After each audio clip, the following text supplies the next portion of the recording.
Hello everyone, welcome to the Learnish. In this video, we will study about excretion, which is of class 10th biology chapter life processes. We will learn why excretion is important, what are the different excretory organs in different organisms, how excretion takes place in plant and human, what is the process of formation of urine, and something about hemodialysis. So let's start. Excretion. It is a process of removing nitrogenous waste from the body. Now, if you remember, in digestion we studied how undigested food is removed by the process of egestion, and the gaseous waste which is produced in respiration, which is carbon dioxide, is removed by exhaling it. The oxygen produced by plant during photosynthesis, it is removed through stomata. So these are the waste products which are removed from the body of plant or human being.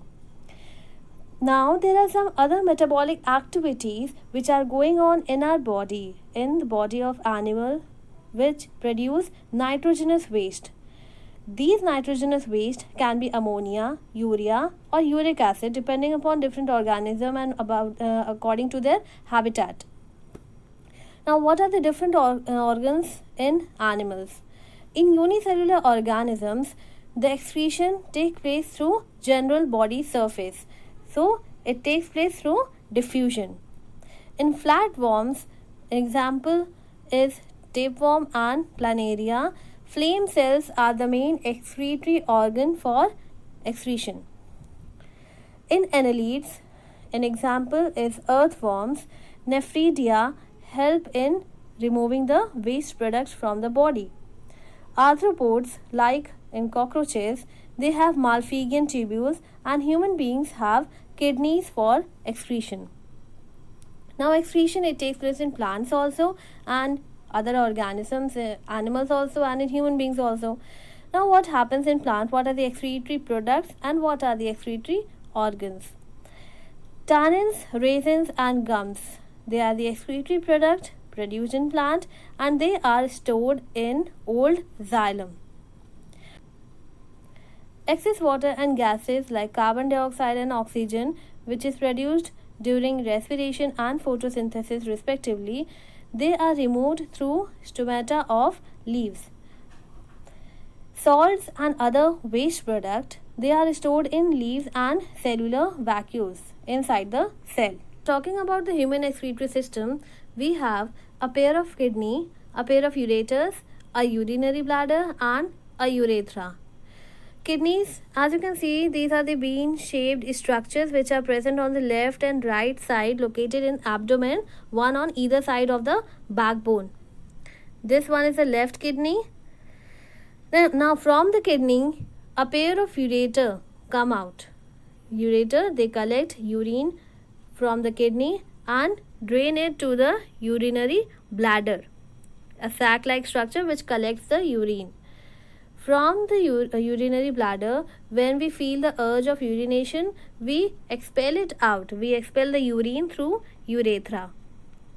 Each kidney is made up of thousands of nephrons. Nephrons are the structural and functional unit of kidney. They are the structural and functional unit of kidney. Structure of nephron. I think you are clear with the excretory system. Like structure of excretory system, we have a pair of kidney, ureter, two ureters which come out. As you can see, these are the yellow colored. They enter the urinary bladder and urinary bladder has a function to collect the urine, and when we feel the urge, we expel it out through urethra. Now structure of nephrons. Nephrons, they are the structural and functional unit of kidney. They are divided into two parts, renal corpuscle and renal tubule. Renal corpuscle, they are further divided into two parts, Bowman's capsule, which is a cup-shaped structure, and glomerulus, which is a network of capillaries in Bowman's capsule.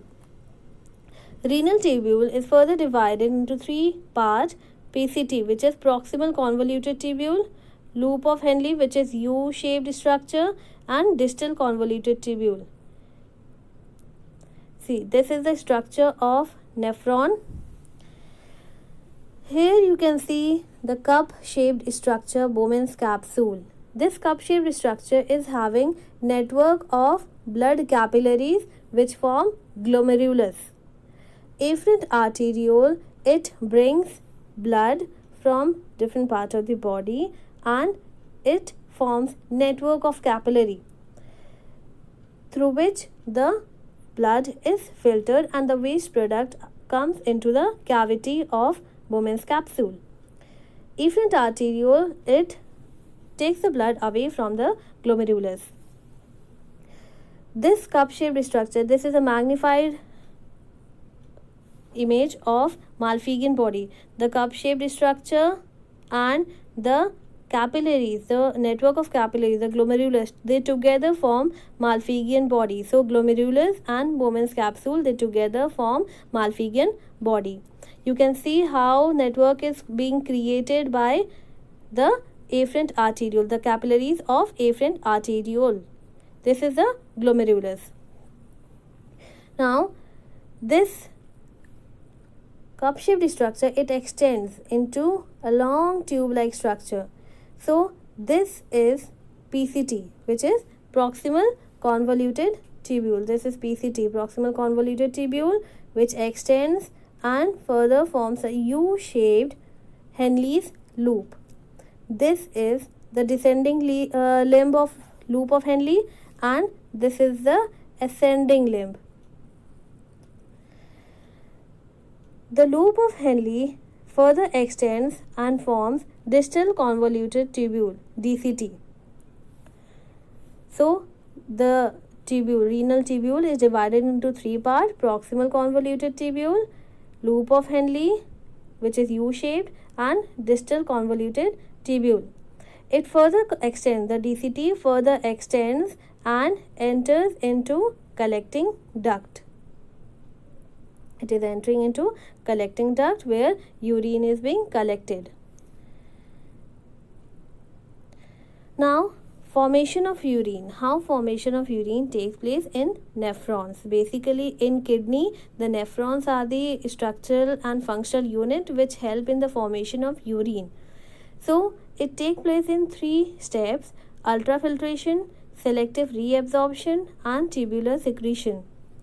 Ultrafiltration, it is a filtration of blood which take place in glomerulus. So glomerulus, as here you can see, it is a network of capillaries formed in the Bowman's capsule.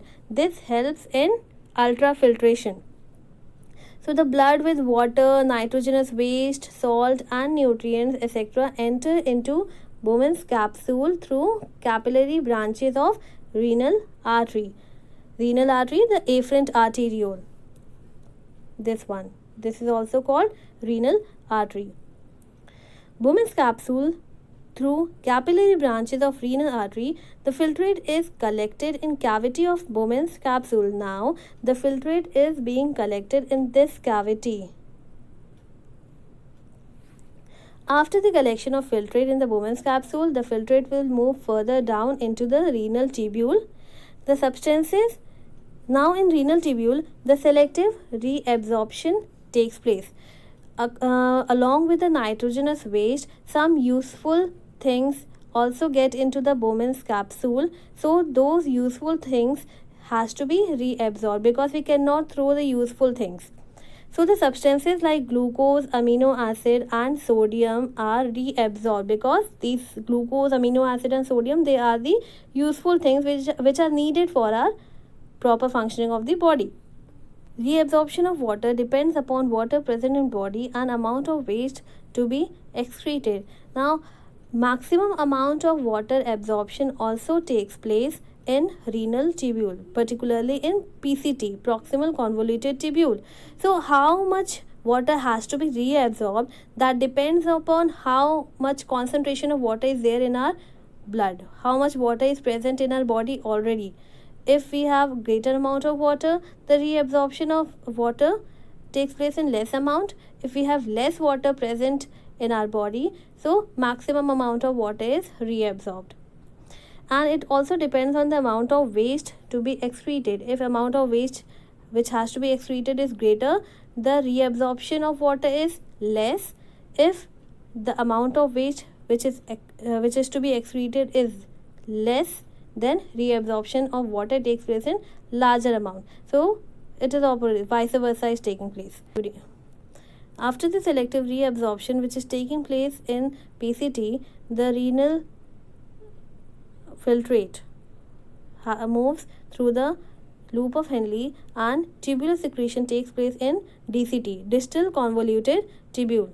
Now, during the passage of urine through DCT, the tubular cells, the cells of nephron, they secrete substances like H+, K+, and ammonia. Why they are secreted?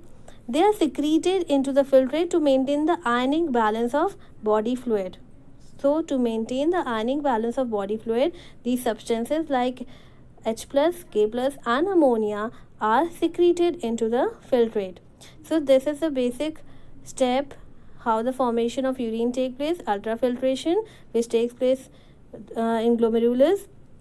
Selective reabsorption takes place in proximal convoluted tubule, and tubular secretion, it takes place in DCT. Now, from DCT, the urine then passes into the collecting duct. The collecting duct, it collects the urine from different nephrons and it then enters the ureter. Ureter then passes the urine to urinary bladder, and from the urinary bladder we expel it out through urethra.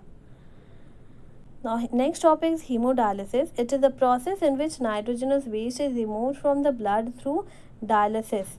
It takes place in people whose kidney have stopped working, whose kidneys are not functioning. So, in that case, the nitrogenous waste which is produced in body has to be removed. So, artificial kidneys are used. The artificial kidneys contain a number of tubes with semi-permeable lining suspended in tank with dialysing fluid. So here in diagram you can see this is the dialysing tank where numerous tubes are there. These tubes are made up of selectively permeable membrane and they are submerged in dialysing solution. So blood passes through these tubes. You can see here the blood is being taken from the patient's body and line from the artery pump, it is entering to the dialysing tank. Here the blood passes through these tubes. During this passage, the waste from blood pass to dialysing fluid by diffusion. Now how it passes? Because the dialysing fluid is having equal concentration, the same ionic concentration, same we can say same nutrients which are there in blood except for the nitrogenous waste. So because there is a lower concentration or complete absence of nitrogenous waste in dialysing fluid, the diffusion process takes place. The nitrogenous waste, they move from higher concentration which is in blood to the lower concentration in the dialysing fluid. So now the blood is purified, or we can say the nitrogenous waste are removed. It is then line from the apparatus, it enters back into patient. So these are the three steps where the blood is taken from the the artery of the patient. It is then entered into the dialysing tank where by the process of diffusion the nitrogenous waste are removed. They enter the dialysing fluid and the blood is purified. The purified blood is pumped back into the patient. So this was all about the excretion. Please like, share and subscribe my channel, and if you have any confusion, please write me in comment section. Thank you.